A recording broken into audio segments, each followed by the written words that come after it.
Question: what is fasting? Is fasting essential? What is the method of fasting? Answer: fasting is a declaration of a vow-like determination that he or she will observe upavas on certain days for health, purification, and faith. It is the growth and test of the sustenance power of both the body and the mind. Fasting means not taking food for 8 hours or 12 hours or 24 hours, as the case may be. The method is very common. One may take water and fruits, etc. during that period, or may not take even water during that specific period. Fasting is a vrat, a vow, a penance. Fasts should be broken preferably after taking both, performing puja and then taking freshly cooked food. Upavas is very common in Indian culture, and one must keep upavas at least once a month or preferably once a week. Question: what are the different fasts and what are the benefits? Answer: one can observe fast or keep upavas on any day, on any occasion, or on any function as a rule, or for no reason at all. Upavas shows how well the rishis balanced the physical need with religious and spiritual longing. It serves nothing but the purpose. Upavas on the one hand strengthens digestive system, cleans the bowel, regulates the breathing and circulatory systems, as while on fasting both these breathing and circulatory systems show rhythmic flow. It overhauls the urinary tract and respiratory system. Physical sustenance grows. A cause and an occasion and a purpose are taken out of faith, declared or undeclared, for observing fast that gives it religious and spiritual touch. It increases hope in the person, the hope of success, of purification, and of nearness to God. Bhagavad Bhakti, as the days are related to and have a presiding deity. It creates a lot of faith and gives determination of a different kind to the person, as he has won over the lust to take food that have invited him for quite some time. A person gains control over senses. As an exception, Gandhi ji observed fast to psychologically punish and purge others with non-violent methods. Apart from religious and spiritual benefits, we get many other definite gains from fasting. Fasting helps in controlling senses, emotions, anger, passions, and hunger, and thirst itself. By removing toxins from the body, fasting does a lot of good to the physical body and religious mind.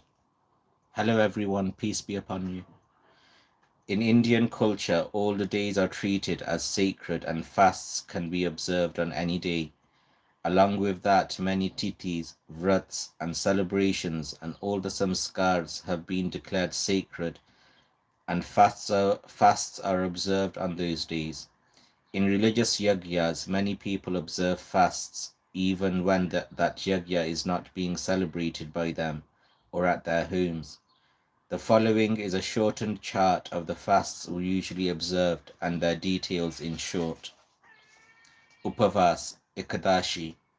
Details: 2 Ekadashis come in every month, one each in Krishna and Shukla Pakshas, and both are observed by taking meals once in 24 hours, but some observe Nirjala without taking even water on Vaikunt and Putrada.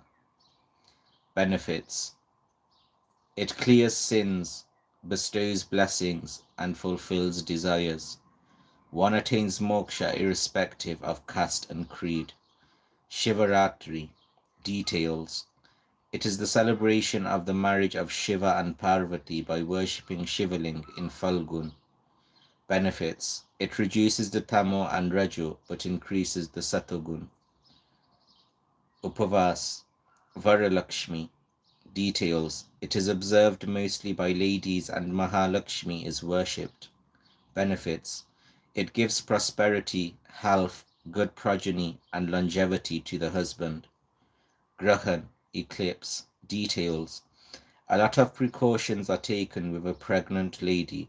Besides fasting, bathing is taken before and also after the eclipses. Benefits.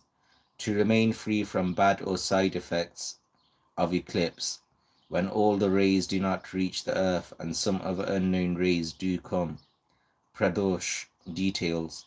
Pradosh is observed on Trayodashi, the 13th day of a fortnight of Indian month. Shiva and Parvati are worshipped. Benefits. Shiva and Parvati are prayed for fulfilling the desires and for giving success in every field. Nag Panchami. Details. It is observed on Panchami of Shravan month in Krishna Paksh. Snakes are fed with milk and prayed to. Benefits. For fulfilling desires and to give immunity from snake bites. Karva Chauth. Details. Karva Chauth is observed by the ladies that have husbands 9 days before Deepavali. Fasts are broken only after looking at the moon. Benefits.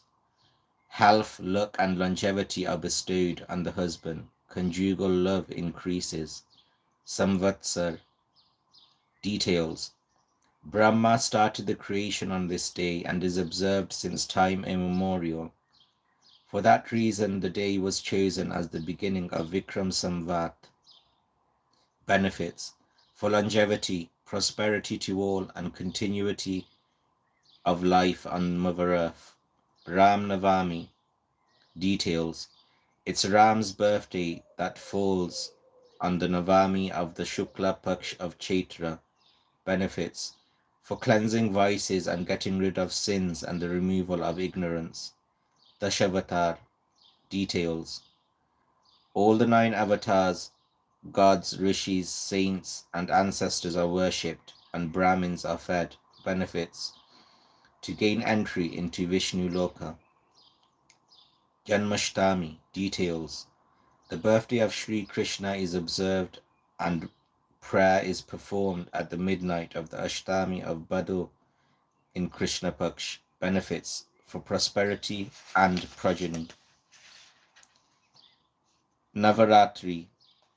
Details. 9 days of Navaratri are observed and Ma Shakti is worshipped all the days.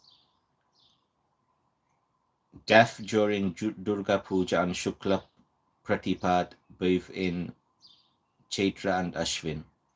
Question.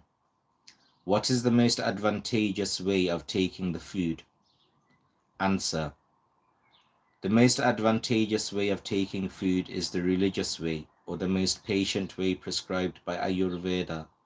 But who will follow it?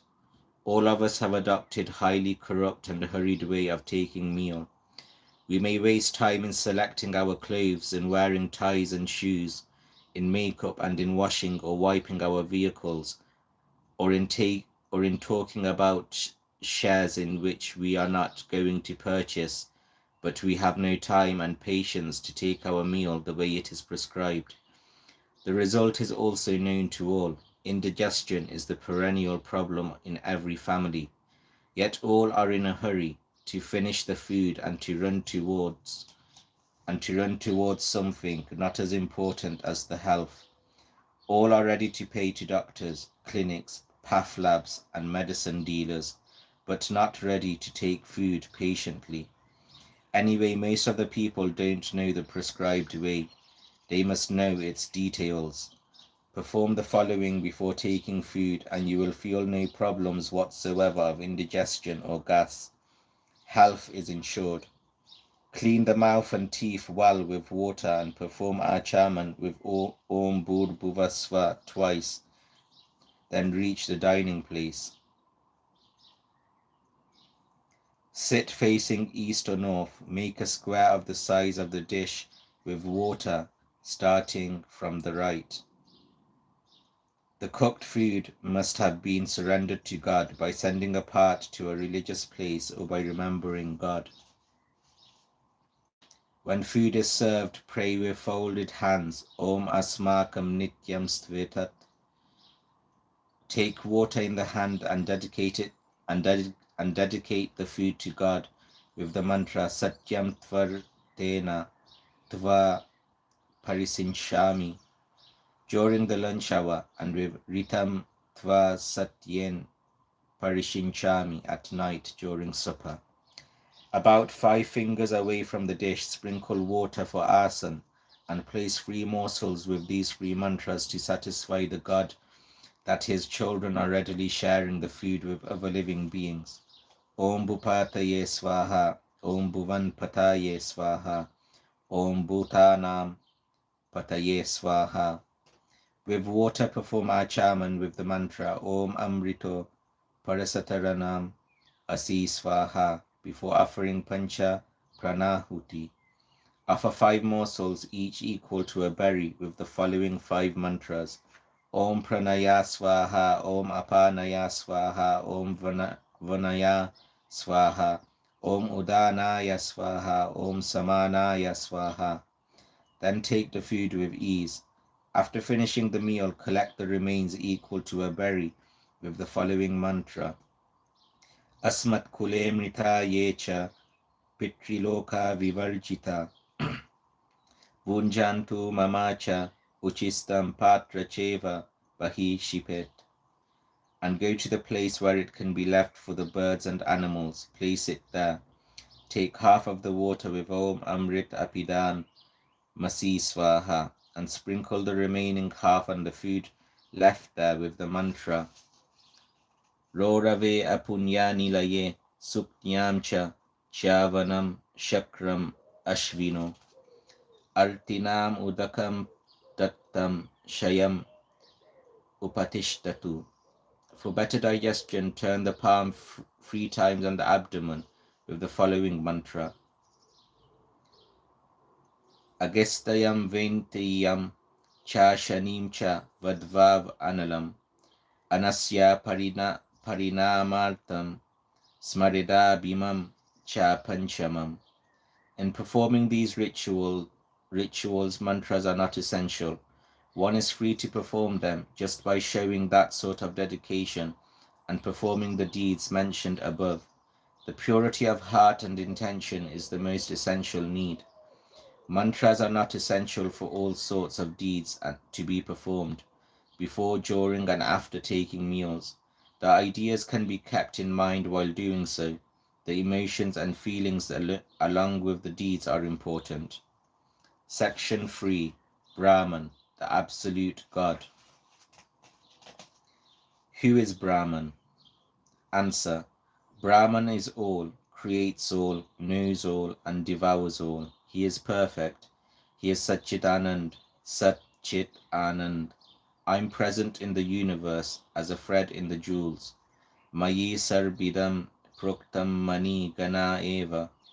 Taittiriya Upanishad answers very clearly. He is the Brahman, from whom all beings come out. He is the Brahman by whose existence others exist and sustains after taking birth. He is the Brahman in whom every being emerges after death. Brihadaranyaka Upanishad says, Brahman is abiding in the earth, yet is different from earth. He abides in the waters, but is different from water. He is abiding in fire, yet is different from fire. He is abiding in air, yet is different from air. He is abiding in the sky, but is different from the sky. Brahman is the soul, the inner controller. Svatashvatara Upanishad also asserts the same in a different way. You are the air, the moon, the starry firmament. You are Brahman supreme. You are the waters, the creator of all. You are woman, you are man, you are youth, you are maiden, and you are the old man tottering with the stick. You are hidden and you surface everywhere. You are the dark butterfly, the green parrot with red eyes. You are the thundercloud, the seasons, the seas. You are without beginning, beyond time and space. You are here from whom the 3 worlds came about. Brahman or Brahman Tattva is there in each living being, as Sri Krishna declared in Gita chapter 10 verse 27. O Arjun, I am the soul living in the heart of all beings. Ahamatma Gudakesh Sarvabhutasya Stita. Brahman is the pure consciousness that we all possess. In a way, the pure consciousness does not create body, but becomes its life and functioning force. According to Bhagavad Gita chapter 8, verse 3, the indestructible transcendental living entity is called Brahman, and its eternal nature is called Adhyatma, the self. Aksharam Brahman Paramam Svabhavo Adhyatma Uchyate. Greetings to you, Morgan. Peace be upon you.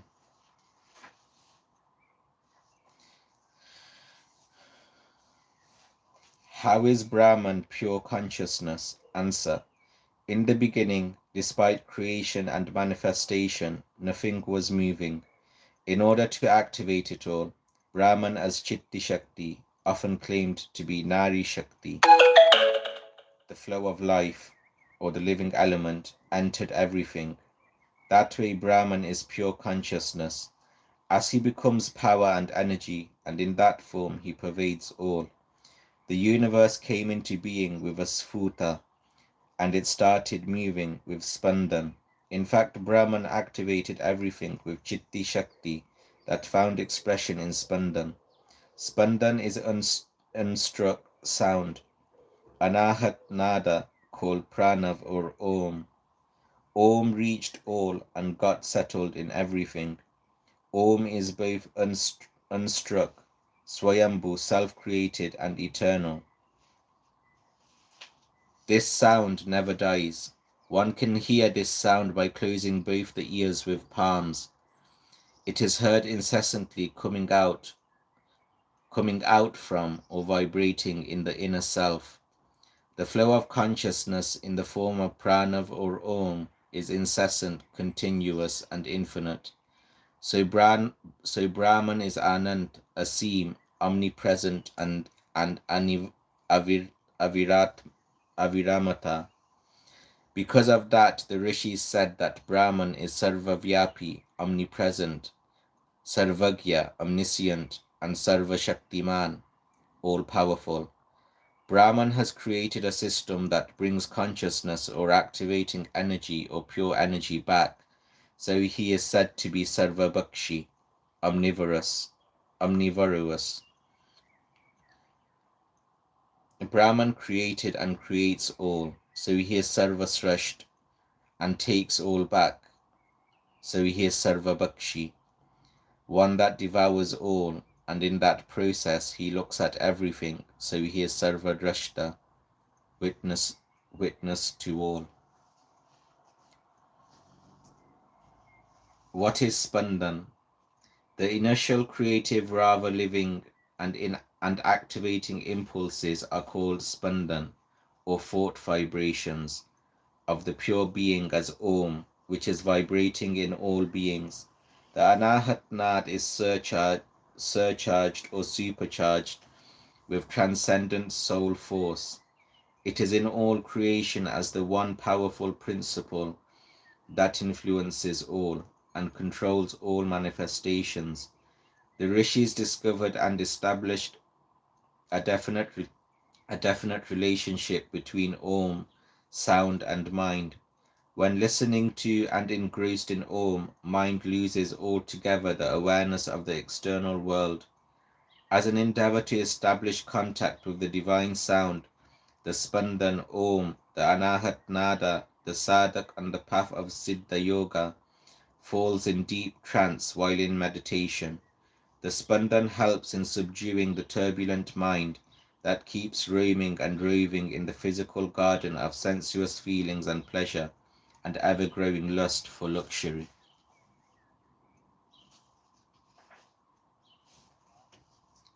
That's all for today, guys. Thanks for tuning in. Peace be upon you.